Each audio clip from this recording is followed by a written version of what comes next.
अनादि काल से निरंतर है, जो सदा के लिए अंतहीन है, जो शाश्वत है, समावेशी है, सर्वस्पर्शी है, वही सत्य सनातन है। नमस्कार, स्वागत है आपका। आप देख रहे हैं हमारी एक खास पेशकश सत्य सनातन में। हमारे मेहमान हैं एक ऐसे संत जो अपने हिंदुत्व के भगवा ब्रांड के बीच अलग सफेद पोशाक को अपनी विचारधारा और आध्यात्म की पहचान बनाते हैं। इनका नाता राजनीति और आध्यात्म दोनों से है। पेशेवर जिंदगी में सियासत भी करते हैं, निजी जीवन आध्यात्म को समर्पित है, परिचय के मोहताज नहीं है। देश इन्हें आचार्य प्रमोद कृष्णम के नाम से जानता है। हिंदू धर्म में भगवान विष्णु के 10 अवतारों की मान्यता है। 10वें अवतार भगवान कल्कि हैं, जिनका धरती पर आगमन होना बाकी है। आचार्य प्रमोद संभल में बन रहे कल्कि धाम के सर्वे सर्वा हैं। बहुत बहुत स्वागत है आचार्य जी आपका इंडिया टीवी पर। कल्कि धाम का जिक्र आपका नाम लेते ही हो जाता है, तो सबसे पहले आप हमारी ऑडियंस को, हमारे दर्शकों को यही समझाइए कि वो ईश्वर जिनका अवतार अभी तक नहीं हुआ, जिनकी लीलाएं हमने नहीं देखी, जिनका वर्णन हमें पुराणों में जरूर मिलता है, उनका धाम अभी से बन रहा है, ये क्या रहस्य है कल्कि भगवान का? देखिए प्राची जी, भारत भावनाओं का देश है, श्रद्धा का देश है, आस्था का देश है, विश्वास का देश है। भगवान राम अयोध्या में आए, ये हमें किसने बताया? ग्रंथों ने बताया, रामायण ने बताया। कृष्ण मथुरा में आए, भगवान का अवतार थे, ये हमें किसने बताया? पुराणों ने बताया, ग्रंथों ने बताया। भगवान श्री राम, भगवान श्री कृष्ण, भगवान विष्णु के अवतार थे, ये हमें किसने बताया? ग्रंथों ने बताया, पुराणों ने बताया। जिस पुराण ने, जिस ग्रंथ ने अतीत के विषय में हमें बोध कराया है, अतीत की जानकारी दी है, उसी ने भविष्य के बारे में इशारा दिया और उद्घोष किया। श्रीमद् भागवत में स्पष्ट रूप से वर्णित है कि संभल ग्राम मुखस्य ब्राह्मणस्य महात्मना भवने विष्णु यशस्य कल्कि प्रादुर्भविष्यति। संभल नामक ग्राम में विष्णुयश नाम के ब्राह्मण के भवन में भवने विष्णु यशस्य कल्कि प्रादुर्भविष्यति, श्री कल्कि भगवान का अवतार होगा। और कल्कि अवतार को सनातन का अंतिम अवतार माना गया है। भगवान विष्णु का 10वां और अंतिम अवतार संभल नामक स्थान पे होगा। तो जहां भगवान आया वो धाम बन गई धरा, तो जहां भगवान आएगा वो धरा पे धाम बनना चाहिए, ये हमारा संकल्प था।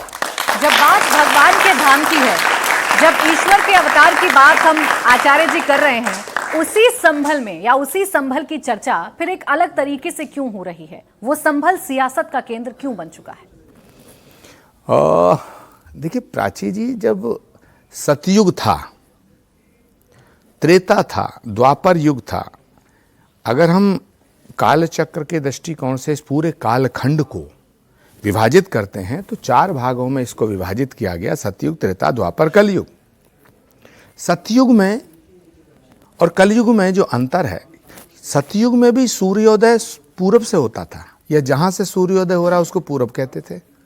सतयुग में दिन ऐसे ही चलता था, सतयुग में रात ऐसी होती थी, सतयुग में पहाड़ ऊंचे थे, समंदर नीचा था, नदियां बहती थीं। तो फर्क क्या है कि एक को सतयुग कहा गया एक पीरियड को, एक को त्रेता, द्वापर, कलयुग। मुझे लगता है कि जब व्यक्ति सत्य के जितना निकट होता है उसके जीवन में उतना ही सतयुग होता है, और वही व्यक्ति जब असत्य के निकट होता है, अहंकार के निकट होता है, तो कलयुग के निकट होता है। तो सतयुग में भी कलयुग था, त्रेता में भी कलयुग था, द्वापर में भी कलयुग था। अगर त्रेता में कलयुग ना होता तो मां सीता का हरण छल से नहीं किया जाता।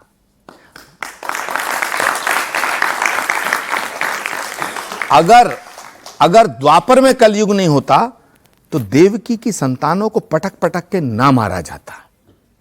लेकिन हमें सतयुग में कलयुग नहीं ढूंढना है, हमें कलयुग में सतयुग लाना है। तो एक कैसा सतयुग है आचार्य जी कि संभल में खोज शुरू होती है और उस खोज का जो प्रमाण है वो खून खराबा हो जाता है, हिंसक हो जाता है, 4 लोगों की जान चली जाती है, एक दूसरे पर आरोप प्रत्यारोप शुरू हो जाते हैं। एक ऐसे दंगे, शायद ये सतयुग की परिकल्पना भी नहीं हो सकती, ये तो मात्र कलयुग ही है। सवाल गंभीर है, लेकिन इसकी गहराई में और जाना पड़ेगा कि संभल एक ऐसी धरा है, ऐसा स्थान है जहां पर भगवान का अवतार होगा। इतिहास साक्षी है कि जब विदेशी आक्रांता भारत में आए, उनमें बाबर, तैमूर लंग, चंगेज खां, ये सब लोग आए, इन्होंने देश को लूटा और भारत को लूटा। लूटने के बाद भारत की अस्मिता पे चोट करने के लिए, भारत की आस्था को खंडित करने के लिए इन्होंने कुछ स्थानों को चुना। इन्होंने वहां मंदिर जितने थे वो तोड़े। अयोध्या का मंदिर तोड़ा, पानीपत का मंदिर तोड़ा, मथुरा का मंदिर तोड़ा और प्राची जी संभल का मंदिर भी तोड़ा। ये बात आप इसलिए मत मानना कि मैं बोल रहा हूं, इतिहास में लिखा है और इतिहास मैंने नहीं लिखा। संभल में हम अभी भी आरती में जब गाते हैं, हम भजन करते हैं तो दो बातें बड़ी विशेष हैं। हमारे यहाँ संकीर्तन होता है, जय कल्की जय जगतपते, पद्मापत जय रमापते। हम आरती जब करते हैं तो उसमें स्पेशली विशेष रूप से ये बात आती है कि वो जगह जहाँ, वो स्थान जहाँ भगवान आएगा उसके चिन्ह क्या क्या होंगे। 68 तीर्थ मध्य में शिवलिंग, कूप कदम न्यारे, दिशा दक्षिणी बहती गंगा, हर मंदिर प्यारे। तो ये हमने नहीं लिखा, ये पुराणों में वर्णित है और पुराणों के तमाम जहाँ जहाँ संभल का जिक्र है उनको संकलित करते हुए ऋषि मुनियों ने अपनी वाणी में इस बात को कहा है, अपनी वाणी में इसको परिभाषित करते हुए इसकी व्याख्या की है। गुरु गोविंद सिंह जी महाराज ने संभल के ऊपर 125 सवैये लिखे हैं। उनका एक सवैया है, भल भाग भये संभल के, हरजू हर मंदर आवेंगे, कल की अवतार कहावेंगे। तो क्या गुरु गोविंद सिंह जी की जो वाणी है वो गलत हो सकती है? क्या पुराण गलत हो सकता है? अब आता हूं आपके इस सवाल पर कि वहां जो दंगा हुआ, दंगा इसलिए नहीं हुआ कि वहां भगवान का अवतार होगा। और जो ये हालात हैं, ये तमाम जो सियासत हो रही है संभल के नाम पे, ये जो तमाम राजनीति हो रही है, ये इसलिए नहीं हो रही है।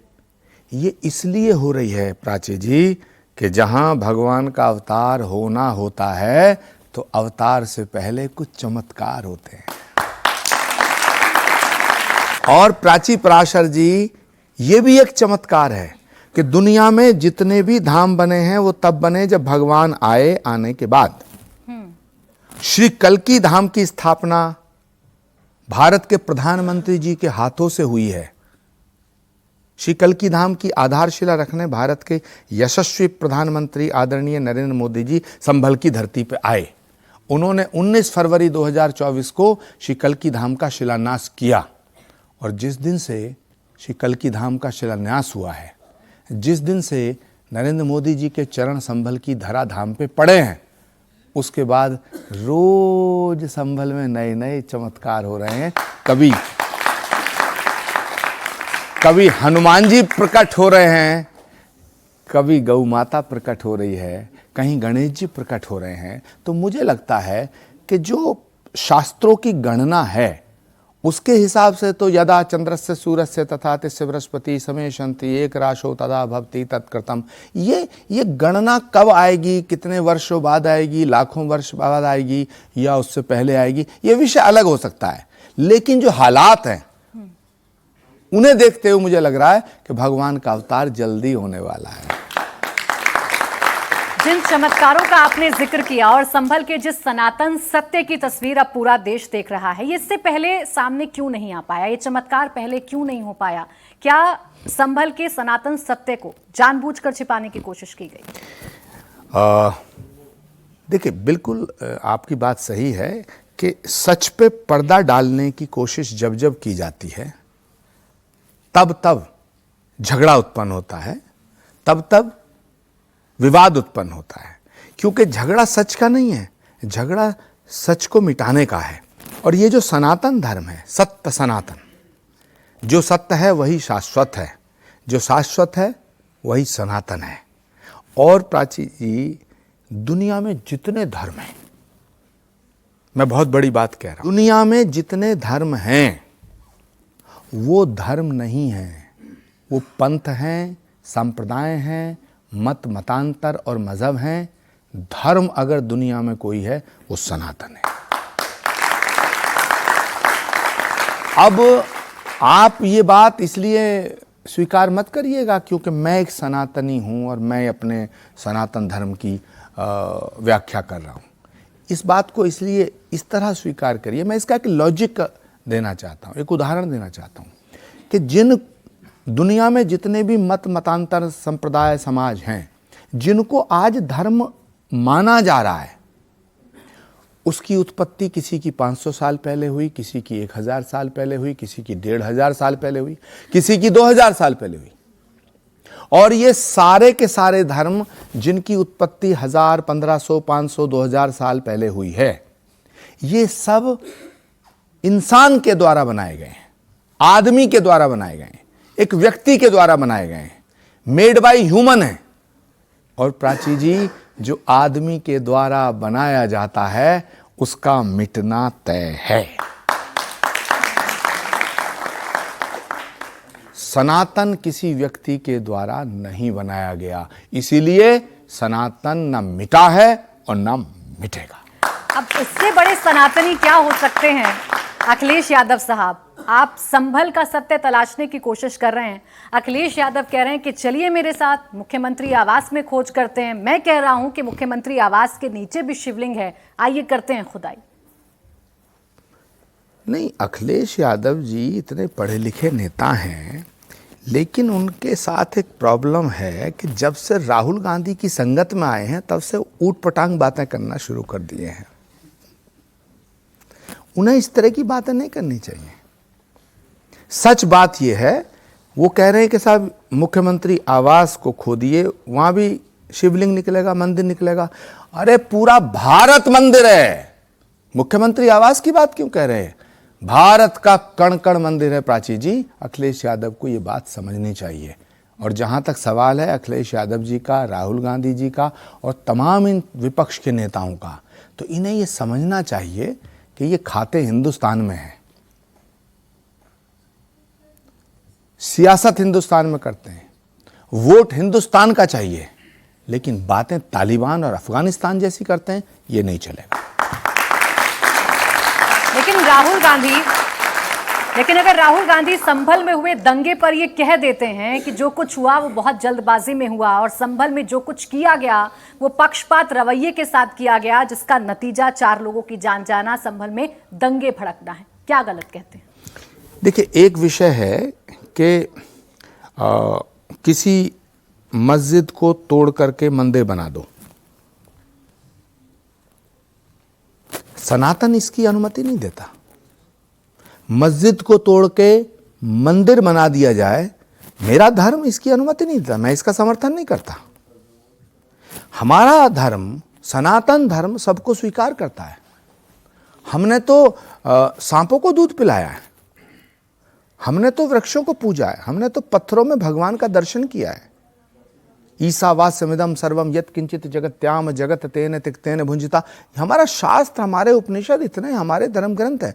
हम तो कण कण में परमात्मा का दर्शन करते हैं। तुलसीदास लिखते हैं, सिया राम मैं सब जग जानी।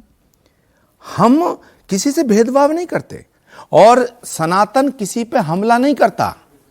सनातन ने किसी पे हमला नहीं किया। इसीलिए मैं आज कह रहा हूं कि मस्जिदों को तोड़ के मंदिर बना दिया जाए, इसकी अनुमति सनातन नहीं देता, लेकिन मंदिरों को तोड़ करके मस्जिद बनाने की इजाजत इस्लाम भी नहीं देता। और जिन मंदिरों को तोड़ा गया, मंदिरों को जो तोड़ा गया है, ये इतिहास में दर्ज है। आईने अकबरी पढ़िए, बाबर नामा पढ़िए, मेगस्थनीज, फाइयान और ह्वेनसांग जैसे जो ऑथर आए, उन्होंने संभल में हर मंदिर का जिक्र किया है। मेगस्थनीज की पुस्तक है इंडिका, उसको आप कभी पढ़िए, उसमें इसका जिक्र है। बाबरनामा में इसका जिक्र है, आईने अकबरी में इसका जिक्र है। तो अगर जहां भगवान आएगा, अच्छा एक सवाल करता हूं कि बाबर, चंगेज खां, तैमूर लंग, ये कोई ऋषि मुनि महात्मा थे क्या? ये बादशाह थे, ये पैगंबर नहीं थे। पैगंबर नहीं थे, ये कोई धार्मिक सूफी संत रसूल नहीं थे। तो अगर किसी बादशाह ने कोई गुनाह किया तो मैं तमाम हिंदुस्तान में रहने वाले अपने मुसलमान भाई बहनों को कहना चाहता हूं कि अपने आप को उस गुनाह से मत जोड़ो। संभल के अंदर अगर मंदिर तोड़ा गया तो उसको ये तो कहो कि हाँ यार मंदिर तोड़ा गया, झगड़ा किस बात का है। अदालत ने फैसला दिया, अदालत के पास एक व्यक्ति पहुंचा, उसने कहा साहब यहां मंदिर था, इसका सर्वे हो जाए। तो सर्वे करने का हुक्म किसने दिया? उत्तर प्रदेश की शासन सरकार ने नहीं दिया, जिला प्रशासन ने नहीं दिया। सर्वे का आर्डर हुआ, सर्वे करने एक टीम गई। अब उस सर्वे करने वाली टीम पर, पुलिस प्रशासन पर अगर कोई गोली चलाएगा, अगर कोई पत्थर चलाएगा, तो ये पुलिस प्रशासन उस पर फूल थोड़ी बरसाएंगे। अब उसमें लोग मारे गए, लेकिन लोग मारे गए, मेरी सिंपैथी है उनके प्रति, सहानुभूति है, हमदर्दी है, मगर वो लोग मारे क्यों गए? क्योंकि उन्होंने पुलिस पे हमला किया। नहीं, इसके पीछे तर्क है ना। विपक्ष ये कहता है, चाहे कांग्रेस हो चाहे समाजवादी पार्टी, के नारेबाजी करके, धार्मिक नारे लगा के मस्जिद के अंदर लोगों को भड़काया गया, उकसाया गया, और जब भड़काया उकसाया जाएगा तो दूसरा पक्ष शांत थोड़ी ना बैठेगा। वो लोग इकट्ठे कैसे हो गए? 50,000 का वहां हुजूम कैसे हो गया सुबह के 6 बजे? इसका मतलब इसके पीछे गहरी साजिश थी, गहरी साजिश थी। मैं तो योगी आदित्यनाथ जी से कहना चाहता हूं कि जो मुकदमा पत्थर फेंकने वालों के ऊपर दर्ज हो रहा है, जिन्होंने उनके हाथ में पत्थर दिए, उनकी जांच हो तो बड़े बड़े चेहरे बेनकाब हो जाएंगे, बेनकाब हो जाएंगे। जो पत्थर फेंकता है, जो पत्थर मारता है, वो गुनाहगार है, लेकिन जो पत्थर फेंकवाता है वो उससे भी बड़ा गुनाहगार है। और अफसोस की बात यह है कि कश्मीर में सेना के ऊपर पत्थर फेंके जाते हैं तो कांग्रेस पार्टी के नेता और अखिलेश यादव पत्थरबाजों के साथ होते हैं, सेना के साथ खड़े नहीं होते। और संभल में पुलिस के ऊपर पत्थर फेंके जाते हैं, गोली चलाई जाती है, तो पुलिस प्रशासन को कटघरे में खड़ा किया जाता है और ये लोग पत्थरबाजों के साथ खड़े होते हैं। ये इनका दोहरा चरित्र है। और इनसे कोई पूछे कि ये जो आदेश था ये तो अदालत का था, संविधान की किताब लिए घूमते हो, उसी संविधान ने अदालतों को अधिकार दिया है और उसी संविधान के तहत एक आदमी गया कि भाई मैं सर्वे कराना चाहता हूं। भाई सर्वे से तुम संतुष्ट नहीं थे तो ऊपर की अदालत जाते, हाथ में बंदूक लेके, गोली लेके, पत्थर लेके आप पुलिस को मारना शुरू कर दोगे। तो बलवा किसने कराया? पुलिस का काम क्या है? पिटना। पुलिस प्रशासन पिटता रहता, वहां डीएम एसएसपी मार दिए जाते, ये एडवोकेट सारे मार दिए जाते, वहां कत्लेआम होता तो ये अच्छा होता, तो ये दिवाली मनाते। जो दंगा करेगा वही पिटेगा। इस पर भी प्रियंका गांधी कहती है ना कि सरकार दोषी है। इस पर भी प्रियंका गांधी कहती हैं कि सरकार दोषी है क्योंकि बिना दूसरे पक्ष को सुने हुए हड़बड़ी में माहौल बनाया गया और जानबूझकर संभल में दंगा कराया गया। प्रियंका गांधी जी को कहना चाहिए सबसे बड़ा दोषी उनका भाई है। तो खूब सनातन की बात कर रहे हैं। उनका भाई दोषी है और कई मामलों में दोषी है। 150 साल पुरानी कांग्रेस को बर्बाद करने का दोषी है और कुछ दिनों से पूरे विपक्ष ने उन्हें अपना नेता चुन दिया है। अब इसे बर्बाद करेंगे तो भी इन्हीं का दोष है। तो प्रियंका जी को अपने आदरणीय भ्राताश्री का दोष नजर आना चाहिए। ना पुलिस प्रशासन का दोष है, ना उस अदालत का दोष है। अभी भी तो गए अदालत में, अब अदालत ने स्टे कर दिया, अब हाई कोर्ट में सुनवाई हो रही है। दूध का दूध पानी का पानी हो जाएगा। अरे भाई, अगर मंदिर तोड़ा गया है तो उसके प्रमाण होंगे ना, उसके प्रमाण प्रस्तुत करेंगे दोनों पक्ष। और मुझे लगता है कि भारत के व्यक्तियों को, भारतवासियों को, चाहे वो हिंदू हो या मुसलमान, सबको अदालत का सम्मान करना चाहिए, अदालत के फैसले का इंतजार करना चाहिए और अदालत पर भरोसा रखना चाहिए। संविधान की कॉपी राहुल गांधी दिखाते हैं, अपने आप को हिंदू भी बताते हैं, हिंदू देवी देवताओं का वर्णन भी करते हैं। सदन में खड़े होकर नेता प्रतिपक्ष के तौर पर जब पहली बार बोलते हैं तो हिंदू धर्म की व्याख्या क्या हो सकती है, हिंदू देवी देवताओं की व्याख्या क्या हो सकती है, वो तो राहुल गांधी बता ही रहे हैं ना। कह रहे हैं ना, आपका हिंदुत्व नहीं है हिंदुत्व, हिंदुत्व वो है जो भारत में धर्म है। सत्य सनातन पर चर्चा हो रही है, राहुल गांधी का विषय। सनातन पर वो भी बात कर रहे हैं। अगर राहुल गांधी जी को सनातन का सा भी पता होता तो वो ऐसी हरकतें करते? राहुल गांधी जी भारत को जानने के लिए निकले थे, लेकिन जान नहीं पाए। आज उनको 20 वर्ष हो चुका है भारत की संसद के अंदर।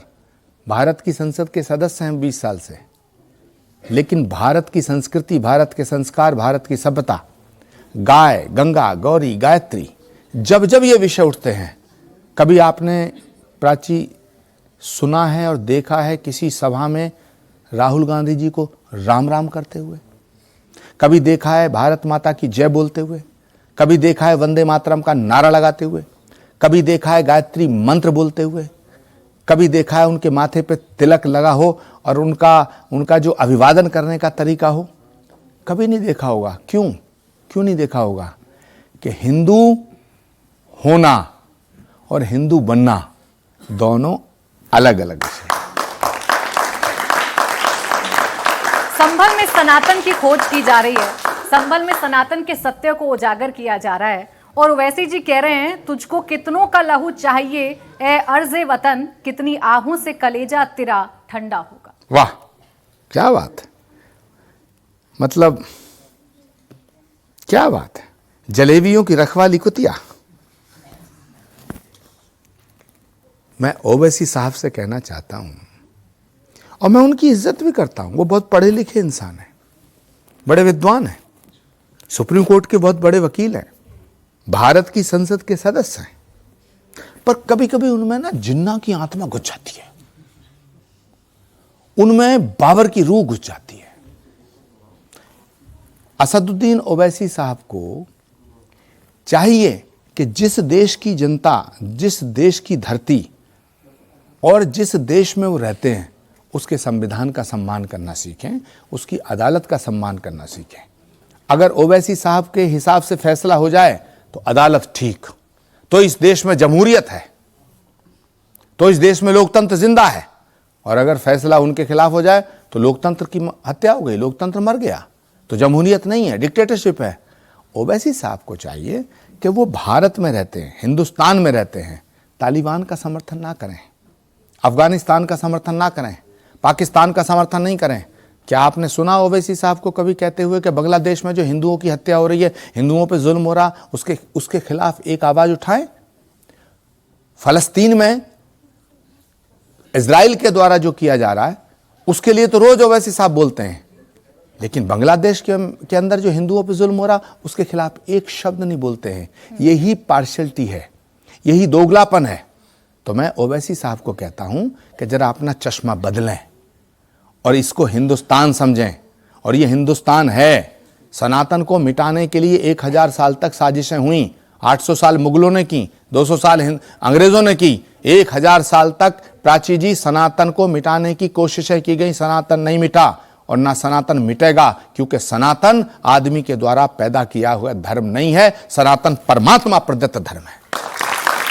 लेकिन अब तो सनातन पर जो राजनीति है, जो सियासत है, वो खूब देखने को मिल रही है। अरविंद केजरीवाल साहब दिल्ली के चुनावों में जा रहे हैं, बाकायदा एक विंग का ऐलान कर रहे हैं, सनातन सेवा समिति, और भाजपा के मंदिर प्रकोष्ठ के 100 से ज्यादा सदस्य उसमें शामिल हो रहे हैं, वो भी अपने आप को सनातनी बता रहे हैं।